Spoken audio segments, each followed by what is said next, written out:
Vale, imaginemos por un momento a una persona que, bueno, que sigue absolutamente todas las reglas, Ujú. el típico ciudadano modelo, Exacto. alguien que paga sus impuestos con meses de antelación, que jamás levanta la voz en una discusión, que cumple con todos sus deberes familiares a la Y perfección. que no se queja nunca. Justo, que si la tratan injustamente, pues sufre en el más absoluto silencio. O sea, la sociedad moderna probablemente le daría una medalla a este tipo de ciudadano. Totalmente, le darían un premio.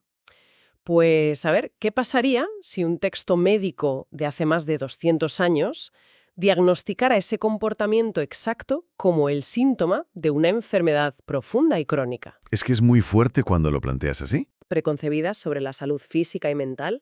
Yo estoy segura de que esto le va a volar la cabeza a más de uno. Desde luego, porque vamos a basarnos en los textos médicos y filosóficos del doctor Athos Stauru Ótonos sobre la teoría miasmática y la homeopatía constitucional clásica. Efectivamente, nuestro objetivo en este análisis a fondo es comprender qué son realmente estos miasmas, ¿vale? Cómo afectan a nuestras vidas, el papel que juegan en el desarrollo de la enfermedad y cómo esta rama de la medicina busca, pues, restaurar el equilibrio a través de tres perfiles fundamentales. Que son el sórico, el psicótico y el sifilítico. Eso es. Así que vamos a desglosar esto, porque me parece fascinante cómo una teoría médica clasifica a las personas casi, no sé, como arquetipos literarios. Es que lo fascinante aquí es cómo esta visión unifica el cuerpo físico y la psique humana. Pero, claro, el punto de partida de estos textos requiere un salto mental importante respecto a cómo entendemos la medicina hoy en día. Claro, porque hoy nos duele algo y vamos directos a por la pastilla. Exacto. Normalmente, si hay un dolor de estómago, pues se busca una bacteria o una úlcera. Se busca materia. Pero Samuel Hahnemann, que es el fundador de la homeopatía, observaba a pacientes que volvían una y otra vez con las mismas dolencias crónicas, después de haber tratado el síntoma físico. O sea que el parche no funcionaba a largo plazo. Para nada. Entonces Hahnemann dedujo que la raíz de la enfermedad no podía ser puramente física ni material. Llegó a la conclusión de que la verdadera enfermedad es un desorden dinámico, vamos, una alteración en un nivel mucho más sutil, que las fuentes denominan el nivel energético o etélico. Y esto, fíjate, rompe por completo con la idea histórica que tenemos de la palabra miasma. Porque, a ver, en los libros de historia, un miasma siempre se ha descrito como esa nube de aire fétido, ¿no? Sí, la típica niebla de los pantanos. Exacto, los vapores tóxicos esos que supuestamente transmitían la malaria o el cólera antes de que se descubrieran las bacterias. Pero el doctor Otonos utiliza este término de una manera radicalmente distinta. Muy distinta. Sí. Según los textos, un miasma no tiene olor ni tiene forma física. Lo describe como una herencia congénita de energía negativa. O sea, algo que viene ya de fábrica, una predisposición energética que no tiene nada que ver con la voluntad de la persona. Y esa herencia energética se aloja en lo que la filosofía homeopática llama la fuerza vital. Que es como nuestra batería, ¿no? Digamos que sí. En la medicina tradicional china se hablaría del chi, en la filosofía ayurvédica del prana. Básicamente es el sustrato energético que anima la materia. Esta fuerza vital actúa como un puente, uniendo el cuerpo físico, que estaría en la parte inferior, con la psique y la mente, en la parte superior. O sea, está en el centro conectándolo todo. Exacto. Por lo tanto, cuando un miasma altera esta fuerza vital, la onda expansiva viaja en ambas direcciones simultáneamente. Hacia abajo, provoca que los órganos funcionen mal y se generen patologías físicas. Ujú. Y hacia arriba, distorsiona los pensamientos, exacerba los miedos y altera el comportamiento moral. Cuerpo y mente no están separados. Son simplemente dos pantallas que proyectan el mismo fallo de origen. Vale, a ver si podemos aterrizar esto con una analogía, porque tiene tela. Supongamos que el ser humano es como un coche eléctrico súper sofisticado. Me gusta la idea. Vale. En este escenario, el miasma no sería una rueda pinchada ni un motor oxidado. Sería más bien un fallo de código en el software de gestión de la batería central. Eso es. Entonces, claro, el coche sale de la fábrica intacto físicamente, pero por culpa de este error de código, el motor, que sería nuestro cuerpo, empieza a dar tirones o a sobrecalentarse sin motivo. Y al mismo tiempo, el GPS del coche se vuelve loco. Claro, el GPS, que sería nuestra brújula moral, nuestra mente, pues empieza a calcular rutas directas hacia un precipicio. Es una analogía perfecta, de verdad. Pero claro, aquí me surge una duda gigante y los textos lo mencionan. Dicen que los medicamentos homeopáticos no contienen sustancias químicas, que son puramente energía etérica. Entonces, si seguimos con el coche eléctrico, ¿cómo soluciona el problema algo que no tiene materia? O sea, si solo inyectamos energía, ¿cómo sabe esa energía qué línea de código tiene que arreglar? Es que esa es la pregunta clave. A ver, el remedio no sabe lo que tiene que arreglar. Ah, ¿no? No tiene una inteligencia propia que vaya buscando la enfermedad. La mecánica de esto reside en la ley de la similitud. El médico homeópata hace un análisis súper exhaustivo para identificar el patrón exacto del desequilibrio energético. Vale. Una vez que lo tiene, no administra un remedio que se oponga al síntoma, que es lo que solemos hacer. Administra uno que contiene una frecuencia energética idéntica al miasma que causa el problema. Espera. Le da más de lo mismo. Exactamente. Llevando tu analogía del software hasta el final, el remedio funciona como un simulacro, un programa que imita el fallo original. Al introducir esta frecuencia similar, se provoca un pico artificial en la distorsión, lo que hace que salten absolutamente todas las alarmas del sistema operativo del coche. O sea, como que fuerza al sistema a darse cuenta del error. Eso es. Es entonces cuando el propio sistema antivirus nativo del vehículo, que estaba ahí medio adormecido, se despierta de golpe, reconoce la amenaza y sobreescribe el fallo de código. Madre mía. Es decir, que el remedio no repara nada por sí mismo. Solo hace sonar la alarma de incendios con tanta fuerza que el cuerpo no tiene más remedio que apagar el fuego. Lo has resumido a la perfección. Pero ojo, el texto hace una advertencia muy clara sobre las expectativas de curación aquí. Sí, lo de jugar a ser Dios, ¿verdad? Exacto. El texto señala que el remedio homeopático no elimina el miasma de forma definitiva. Intentar arrancar de raíz esa herencia energética sería literalmente jugar a ser Dios. Claro, porque nadie es perfecto. Efectivamente. La erradicación total implicaría alcanzar un estado de perfección que no pertenece a la condición humana. Lo que hace el remedio es recargar y fortalecer las defensas para que puedan mantener a raya esa distorsión. Se despeja la neblina. Qué buena imagen. Y el efecto más importante de este despeje no es solo que desaparezca una alergia o un dolor, sino que se disipan las ilusiones mentales. La persona recupera su libre albedrío para tomar decisiones basadas en la realidad y no empujada por su miasma. Vale. Pues si la enfermedad y nuestro comportamiento están dictados por estos fallos energéticos, tenemos que ver cómo se manifiestan en la realidad, porque esto es interesantísimo. Los textos dividen estos desequilibrios en tres grandes grupos. Así es. Y el primero es el miasma psórico. Pero, a ver, hagamos una pausa obligatoria aquí. Samuel Hahnemann usó nombres de enfermedades infecciosas reales, como la sarna o psora, para bautizar esto, ¿no? Sí, y esto confunde a mucha gente. Claro, hay que dejar claro que el miasma psórico no tiene nada, absolutamente nada que ver con haberse contagiado de sarna. Es simplemente una manifestación del desequilibrio de la energía yin. Justo. La energía yin, en este contexto, representa la contención, el frío, la internalización, la lentitud.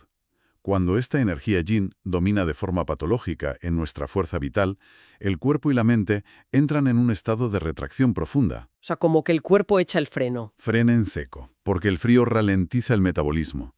La energía tira hacia adentro y se aleja de las extremidades y de la superficie.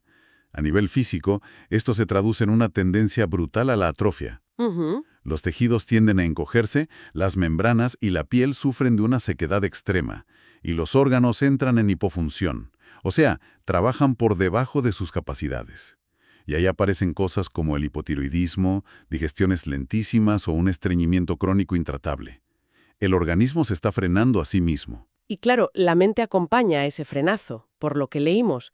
El pensamiento del individuo sórico es súper lento, muy meticuloso, y el texto usa una metáfora que me encantó. Dice que el dios de estas personas es el estricto Zeus. Una metáfora buenísima. Sí, son individuos súper moralistas, idealistas, románticos, como un Don Quijote atrapado en su propia rectitud, viviendo para un código de honor que a lo mejor ya ni encaja en el mundo real. Totalmente. Y claro, como consecuencia, son retraídos, sufren una falta de confianza en sí mismos alarmante y viven aterrorizados por el qué dirán o por el juicio incesante de su propio crítico interno. Todo, absolutamente todo en ellos es contención. Fíjate que el autor da un ejemplo constitucional de esto, el caso de Natrum muriaticum, que es un remedio que paradójicamente se deriva de la sal común. Sí, es un perfil fascinante. Son constituciones con una dignidad casi regia, pero con una ansiedad devoradora por cumplir con su deber. No quieren ser una carga para nadie, no quieren ofender jamás. Pero claro, esa rigidez los hace extremadamente vulnerables. Exacto. Si alguien les ofende o les hace daño, el perfil sórico jamás montará un número ni se pondrá a gritar.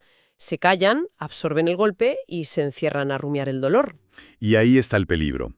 Toda esa energía yin, toda esa emoción suprimida tiene que ir a alguna parte, no desaparece. Como no sale en forma de grito o de enfado, se canaliza hacia el cuerpo físico, en forma de tensión, provocando unas migrañas cegadoras, neuralgias o espasmos musculares. Y esto me devuelve a lo que decíamos al principio, al ejemplo del inicio. En cualquier empresa, en cualquier familia, el perfil sórico de Natrum Muriaticum es el sueño de cualquier jefe. Son responsables, silenciosos, lo sacrifican todo por el deber. Sí, son el empleado del mes siempre. Pues por eso choca tanto leer en un tratado médico que esa rectitud inquebrantable sea el síntoma de un miasma. O sea, ¿por qué ser tan estricto y moral se diagnostica como una enfermedad crónica? Desde esta óptica holística, es sinónimo de fluidez y de adaptación gozosa a la vida. El sórico puede estar abrazando valores morales elevados, ¿vale? Pero lo hace despojándolos de toda alegría. Ya, es como una moralidad de castigo. Exacto. Su rectitud no nace de una convicción expansiva ni feliz, nace del miedo a equivocarse. Se convierte en un deber opresivo, en un chaleco de fuerza que se ponen ellos mismos. Y este exceso de restricción genera una profunda melancolía existencial. Se vuelven mártires silenciosos. Claro, y el cuerpo peta. Exacto. La supresión nerviosa constante acaba enfermando al cuerpo, porque la energía se estanca. Y en el universo energético, el estancamiento es la definición literal de enfermedad. Madre mía. Bueno, pues si el sórico es el cuerpo intentando suprimir la energía hasta casi asfixiarse, ¿qué pasa cuando el sistema hace exactamente lo contrario? Ahí entramos en territorio complicado. Claro, ¿qué pasa cuando la restricción se rompe y la energía explota? Nos vamos al otro extremo del péndulo, al miasma psicótico, que, repito, toma su nombre de la psicosis o la gonorrea, pero solo como regla memotécnica. No estamos hablando de la enfermedad real, sino de la energía del exceso, el desequilibrio de la energía yang. Efectivamente, si la energía yin era frío y lentitud, la energía yang es calor, expansión, extroversión y caos puro. Si el miasma sórico provocaba atrofia por falta de riego, el psicótico provoca hipertrofia por una sobreestimulación caótica. El cuerpo va revolucionado. A toda máquina. El cuerpo reacciona de forma desproporcionada. En lugar de encogimiento, hay una proliferación excesiva de células, que es el mecanismo detrás de verrugas, pólipos o quistes. En lugar de sequedad, hay un aumento masivo de secreciones. Todo es a lo grande. Todo es exceso. Y el sistema inmunológico no está ralentizado, está hiperactivo. Dispara alergias intensísimas o ataques de asma ante estímulos que son inofensivos. Y un detalle curioso del texto. Estas personas suelen empeorar notablemente en climas húmedos y de día. Porque es cuando la energía yang está en su pico, ¿no? Exactamente. Fíjate que la parte mental es igual de intensa. La mente de un psicótico va, vamos, a 200 por hora, aunque sus ideas suelen ser bastante más superficiales y cambiantes que las del sorio. Sí, son muy volátiles. Son los clásicos extrovertidos, ruidosos, el alma indiscutible de cualquier fiesta. Y si el dios del sorio era Zeus, el dios del psicótico es Dionisio. El buscador insaciable de placer. Total, viven el momento, derrochan el dinero sin pensar en mañana y los principios morales, bueno, les dan un poco igual si se interponen en su diversión inmediata. Son el clásico chico duro que busca fama fácil. Y el ejemplo constitucional de manual aquí es Medorrinum. Son devotos de la intensidad. Les encanta la velocidad en el coche, los deportes de riesgo, salir de fiesta hasta que salga el sol. Físicamente, sus cuerpos irradian un calor sofocante. Sí, la imagen del niño en el texto es buenísima. O sea, el típico niño que en pleno enero, con un frío que pela, tira el abrigo al suelo y corre sudando por el parque porque literalmente no tolera el calor que genera su propia energía yang. Y otro detalle clínico muy curioso es que sienten una necesidad compulsiva de dormir boca abajo. Ah, sí, para descargar la energía contra la cama. Exacto, para tener ese contacto físico y descargar. Qué fuerte. O sea, suena exactamente igual a la clásica estrella de rock viviendo al límite. Pero, a ver, esto abre un melón filosófico importante. Si alguien tiene un comportamiento destructivo, adicciones, o se gasta el dinero de su familia en el casino, y lee esta teoría miasmática, tiene la excusa perfecta. Ya, la cuarta de energética. Claro, te dicen, oye, no me juzgues, no es culpa mía, es mi energía yang psicótica, que está desbocada. Entonces esta teoría absuelve a la persona de su responsabilidad moral. Es un dilema central en esta filosofía, pero la respuesta corta es un no rotundo. El miasma no es una marioneta que anula tu voluntad. El texto aclara que la distorsión energética predispone, sí, inclina fuertemente la balanza y crea una especie de neblina que hace que elegir hacer lo correcto sea inmensamente difícil. Vale, pero no te obliga. Exacto. Nadie nace en perfecto equilibrio, pero el individuo sigue teniendo la última palabra antes de actuar. La magia de la medicina homeopática aquí es que, al administrar el remedio y reequilibrar la fuerza vital, se levanta esa neblina compulsiva, Se despeja el ruido. se retira la presión extrema del miasma y la persona recupera su claridad mental. A partir de ahí, las decisiones que toma son fruto de su libre albedrío real, sin la coacción energética de su herencia. Bueno, visto así, tiene mucho sentido. Vale, tenemos el freno puesto con el miasma sórico y el acelerador bloqueado a fondo con el psicótico. Pero la energía no es solo ir rápido o despacio. Hay veces que el volante gira directo hacia un precipicio y ahí entramos en el tercer jugador, el más oscuro y complejo de todos, el miasma sifilítico. El sifilítico. Este miasma trasciende el concepto de cantidad de energía. No es ni mucho ni poco, es la perversión de las funciones naturales y una fuerza destructiva pura. Destrucción total. Así es. Físicamente no vemos simple atrofia ni crecimiento celular. Vemos la destrucción activa de la anatomía. Las células atacan a los propios tejidos. Esto trae enfermedades degenerativas profundas, úlceras que no cicatrizan nunca, patologías que deforman la estructura física del cuerpo de forma irreversible. Es el caos volviéndose contra uno mismo. Y el reflejo moral de esto, según la fuente, es digno de un thriller psicológico. El pensamiento del sifilítico es intencionalmente pervertido. Su único dios es su propio ego. Sí, un ego desmesurado. Mientras el sórico quería cumplir las reglas y al psicótico le daban igual, el sifilítico conoce perfectamente las reglas y disfruta manipulándolas para su propio beneficio. Buscan la dominación total sobre los demás. Son envidiosos, hipócritas, destructivos. Y el ejemplo perfecto para esto es el remedio constitucional lachesis, que por cierto se elabora a partir del veneno de una serpiente sudamericana. En la consulta, el perfil lachesis suele presentarse en personas, muchas veces mujeres o matriarcas, que son asfixiantemente dominantes. Pero con buena cara, ¿no? Claro, proyectan una imagen pública de madre protectora, de salvadora, pero en el fondo utilizan esa supuesta dedicación para controlar cada milímetro de la vida de su familia. Y si alguien es desleal, lo castigan con una manipulación muy cruel. Es como el villano perfecto, escondido a plena vista. Y me llamó mucho la atención que esa asfixia que le provocan a los demás la sufren en su propio cuerpo. El texto dice que no toleran llevar ropa ajustada, sobre todo en el cuello, como cuellos altos o bufandas, y que sufren unos sofocos repentinos violentísimos. Efectivamente, es el reflejo físico de esa presión asfixiante que generan. Pero a ver, lo más revelador de todo esto que cuenta el doctor Otonos es cómo interactúan estos perfiles en la vida real. Porque, claro, los miasmas no viven en el vacío, interactúan entre ellos, creando un ecosistema trágico de personalidades. El texto es brillante en este punto. Explica que el sórico, por su miedo a ofender y su costumbre de sufrir en silencio por hacer lo correcto, se convierte en la víctima perfecta del sifilítico. Es la diana perfecta, vamos. Sí. Imagínate una cena familiar. Venga. La persona con predominancia sifilítica impone sus reglas caprichosas y domina la conversación mediante la culpa o el victimismo.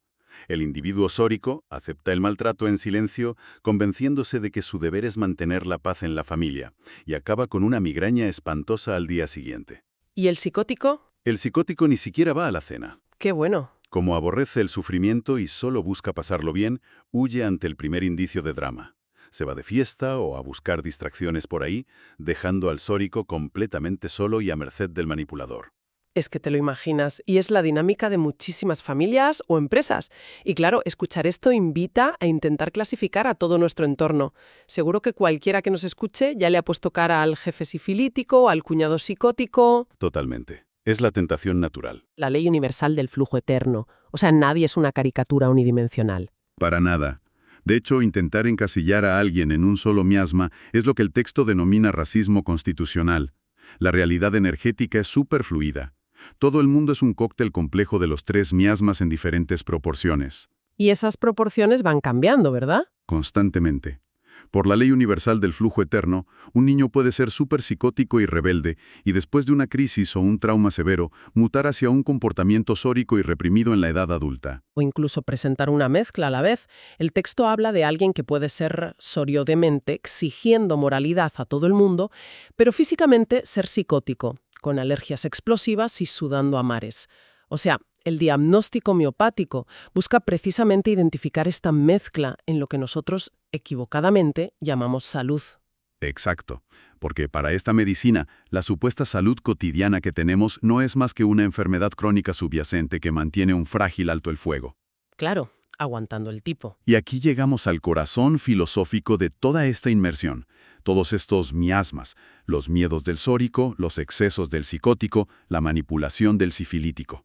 No son la persona real, son lo que el autor define como el yo externo. ¿Como un disfraz? Un disfraz energético, estática, ruido acumulado de generaciones. Nunca deben confundirse con el yo interior, que es la esencia genuina, la verdadera identidad, que por naturaleza es equilibrada, pacífica y bondadosa. Y fíjate, esto supone un alivio gigantesco. Ofrece un marco de muchísima compasión. Porque cuando alguien tiene un arranque de celos o entra en pánico por hablar en público, la teoría te dice, ese no eres tú, es tu yo externo haciendo ruido. El miasma está interfiriendo en la señal. Y por eso el trabajo de la homeopatía no es juzgarte ni cambiar tu personalidad. Su único propósito es silenciar ese ruido. Al dar el remedio y activar la fuerza vital, se limpia esa estática del yo externo, dejando espacio libre para que el yo interior recupere los mandos de la nave. Es que es un enfoque precioso, haciendo un balance súper rápido de lo que hemos visto. La enfermedad como un fallo dinámico en la fuerza vital, el sórico retraído y bloqueado por el miedo, el psicótico hiperactivo y hedonista, y el sifilítico manipulador y destructivo. Y la homeopatía actuando, digamos, como una tecnología energética de precisión para reequilibrar este rompecabezas. Justo, quitando capas de distorsión para devolvernos a nuestra forma original. Pero para despedirnos, y esto es algo para que la audiencia le dé vueltas en casa, todo este recorrido empuja a una reflexión muy profunda sobre nuestra propia identidad. Sí, es inevitable planteárselo. Si asumimos que nuestras mayores inseguridades, nuestra necesidad de controlarlo todo o nuestra adicción a la adrenalina no son rasgos reales de nuestra personalidad, sino simples distorsiones heredadas, ¿quiénes somos realmente cuando se elimina toda esa estática? Si la medicina consiguiera restaurar nuestro equilibrio etérico perfecto y desmantelar ese yo externo, ¿nos reconoceríamos a nosotros mismos al mirarnos al espejo? Ahí dejo la pregunta. Gracias por acompañarnos en este análisis a fondo y, como siempre, no dejéis de cuestionar lo que dais por sentado.